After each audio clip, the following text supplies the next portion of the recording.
Students, हम देखेंगे sodium carbonate के यूजेस। हम सबसे पहले ये देख लेते हैं कि सोडियम कार्बोनेट क्या होता है।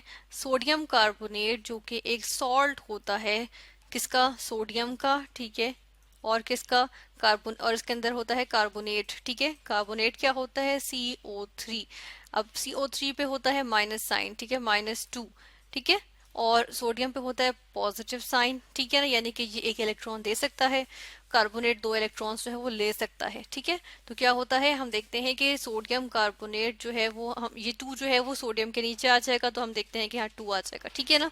और ऊपर से ये हमारे जो है यहाँ से हम ये हटा देते हैं, ठीक है, कि 1, तो यहाँ पर जो है वो हम कहते हैं कि 1 लिखें या ना लिखें एक ही बात होती है। तो ये हमारे पास सोडियम कार्बोनेट का फॉर्मूला होता है, ठीक है।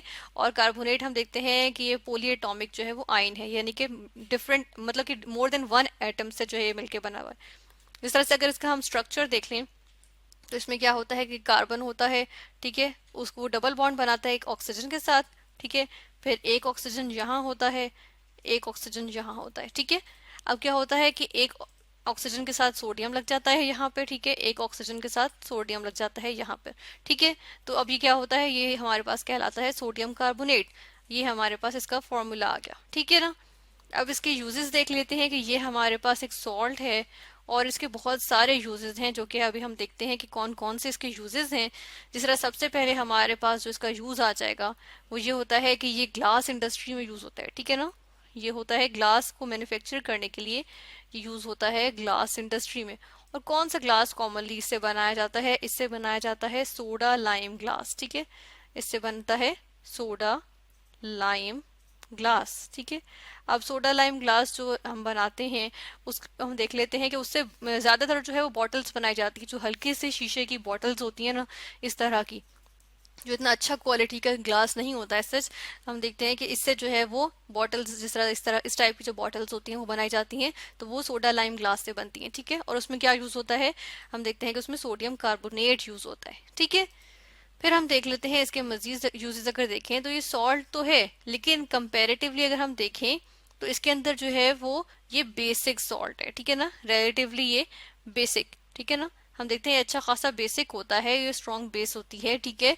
और इसकी वजह से हम इसको यूज कर सकते हैं पीएच की रेगुलेशन में, ठीक है। हम पीएच रेगुलेशन, जैसे स्विमिंग पूल में जब हम डिसइंफेक्टेंट डालते हैं ना, क्लोरीन उसके अंदर डालते हैं, ठीक है, डिसइंफेक्टेंट के तौर पे, तो हम देखते हैं कि इसी तरह जब उस क्लोरीन की वजह से ना पूल को जो है वो पूल जो है वो खराब भी हो सकता है, ठीक है ना।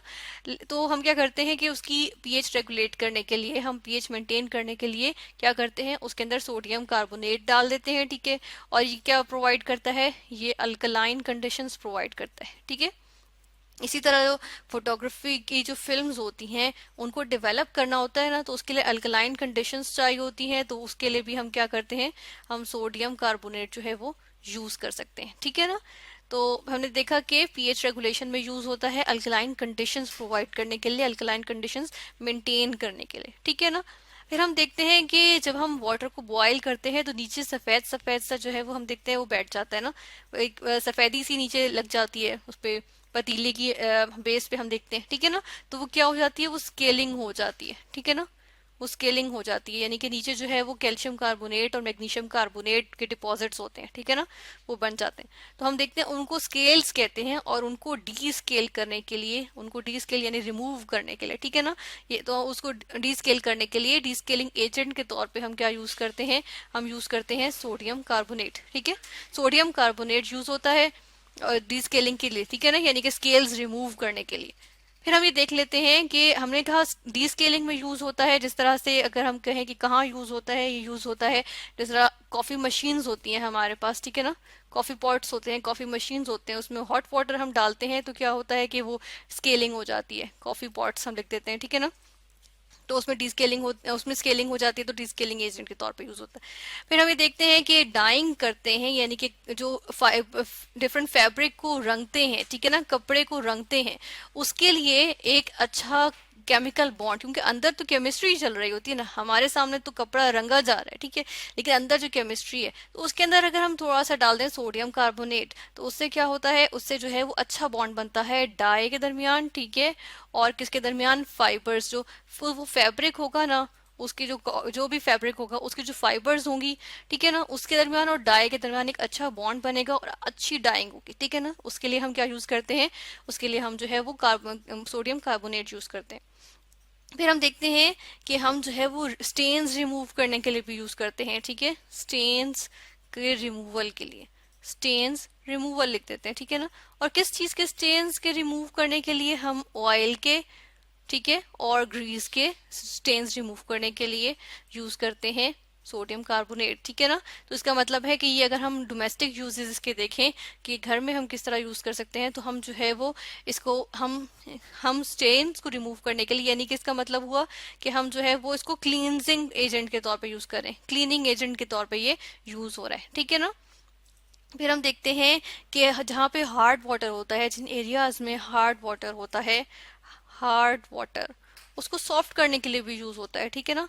हार्ड वाटर में क्या होता है, हार्ड वाटर में होते हैं कैल्शियम के आयंस, ठीक है, और मैग्नीशियम के आयंस होते हैं, ठीक है, बेसिकली ये आयंस होते हैं। और इनके बेसिकली क्या होते हैं, क्लोराइड्स होते हैं, सल्फेट्स होते हैं या कार्बोनेट्स होते हैं। ज्यादातर कार्बोनेट्स होते हैं। तो हम देखते हैं कि कार्बोनेट्स को जो है वो हम रिमूव करने के लिए क्या करते हैं, सोडियम कार्बोनेट डालते हैं, ठीक है ना। जिस तरह से अगर हम इसका एक यहाँ पे रिएक्शन देख लेते हैं, किसी एक के साथ रिएक्शन देख लेते हैं। लेट्स सपोज हमारे पास मौजूद था कैल्शियम क्लोराइड मौजूद था, ठीक है ना, वाटर के अंदर डिजोल्व हुआ था, हम लिखते हैं एक्वस फॉर्म में, ठीक है। इसकी जगह मैग्नीशियम क्लोराइड भी हो सकता है, बिल्कुल इसी तरह आएगा। तो हम देखते हैं इसका हमने रिएक्शन करवाया सोडियम कार्बोनेट के साथ, ठीक है ना, ये सोडियम कार्बोनेट लिया हमने, इसके अंदर डाला, तो हमारे पास यहाँ पर क्या चीज बन जाती है, हमारे पास बन जाता है सोडियम क्लोराइड बन जाता है, जो कि डिजोल्व हो सकता है, ठीक है ना। और साथ के साथ क्या चीज बन जाती है, साथ में मेरे पास आ जाएगा कैल्शियम का कार्बोनेट। अब कैल्शियम कार्बोनेट जो होता है वो सॉलिड फॉर्म में आ जाएगा, इस वजह से क्योंकि ये डिजोल्व नहीं होता वाटर में, ठीक है ना। और यहाँ तो एक्वस सोल्यूशन बना हुआ है हमारे पास, तो ये जो आएगा ये हमारे पास कैल्शियम कार्बोनेट, इसको हम जो है वो निकाल लेंगे। जब इसको निकाल लेंगे तो हमारे पास अब वाटर जो है उसमें सोडियम क्लोराइड है, जिसकी वजह से हमारे पास सोडियम आइंस आ रहे हैं, वाटर में क्लोराइड आइंस आ रहे हैं, तो सोडियम आइंस की वजह से वाटर हार्ड नहीं होता बल्कि सॉफ्ट हमारे पास वाटर आ जाएगा, ठीक है। तो वाटर को सॉफ्ट करने के लिए तो हम कहते हैं कि वाटर सॉफ्टनर, ठीक है, वाटर सॉफ्टनर, ये लिख दिया हमने। फिर हम कहते हैं कि हम वाटर को, जहाँ पे हार्ड वाटर, जिन इलाकों में हार्ड वाटर यूज होता है, तो उन्हीं इलाकों में जब हम डिटर्जेंट्स यूज करते हैं ना, तो वो भी ऐसे यूज करते हैं जिसकी मैन्युफैक्चरिंग में सोडियम कार्बोनेट यूज हुआ हो या उसके अंदर कंटेंट मौजूद हो सोडियम कार्बोनेट का। इसलिए क्योंकि सोडियम कार्बोनेट में सोडियम होगा ना, वो रिप्लेस कर देगा कैल्शियम के आयंस को, और इसी बिल्कुल इसी तरह से हमारे पास जो है वो कैल्शियम आयंस और मैग्नीशियम आयंस रिमूव हो जाएंगे, ठीक है ना। और हम देखते हैं कि हम जो है वो डिटर्जेंट है वो अच्छा काम कर सकेगा। फिर हम ये देख लेते हैं कि फूड एडिटिव्स में भी यूज होता है। फूड एडिटिव्स में हम यहाँ पे लिखते हैं कि फूड में डिफरेंट एडिटिव्स होते हैं, यानी कि डिफरेंट चीजें उसमें डलती हैं, कुछ फ्लेवर देने के लिए, कुछ कलर देने के लिए, ठीक है, कुछ एरोमा देने के लिए, ठीक है ना। तो हम देखते हैं कि ये जो है वो फूड एडिटिव्स में भी यूज होता है, और भी पर्पसेस होते हैं एडिटिव्स यूज करने के। जिस तरह से अगर सोडियम कार्बोनेट को देखें तो ये रेजिंग एजेंट के तौर पर भी यूज होता है, ठीक है ना, रेजिंग एजेंट। जैसे अगर फ्लावर को अगर हम उसमें सोडियम कार्बोनेट थोड़ा सा डालेंगे तो वो जो है वो राइस कर जाएगा, ठीक है ना, थोड़ी देर में राइस कर जाएगा, तो ये रेजिंग एजेंट के तौर पे बेकिंग में यूज होता है, ठीक है।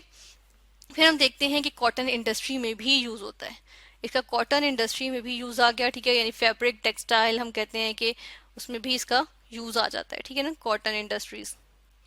इसके अलावा हम देखें तो टूथपेस्ट में भी तो यूज होता है, ठीक है ना, टूथपेस्ट में भी हमारे पास सोडियम कार्बोनेट यूज होता है। टूथपेस्ट में क्यों यूज होता है, टूथपेस्ट में ये जो है वो फोमिंग एजेंट के तौर पे यूज होता है, फोमिंग एजेंट, ठीक है। और वैसे भी हम कहते हैं ना कि अगर दांत जो है वो येलो हो रहे हो तो फिर उनको हम जो है वो सोडा जो है वो यूज करें, तो उससे जो है वो उनकी जो है वो येलोनेस खत्म हो जाती है, ठीक है। तो ये जो है फोमिंग एजेंट के तौर पे, या टूथपेस्ट में जो अच्छे टूथपेस्ट होते हैं उनमें सोडियम कार्बोनेट भी मौजूद होता है, जो हेल्पफुल होता है, तो टीथ के लिए अच्छा होता है, ठीक है ना। तो हमने देखे सोडियम कार्बोनेट के डिफरेंट यूजेस।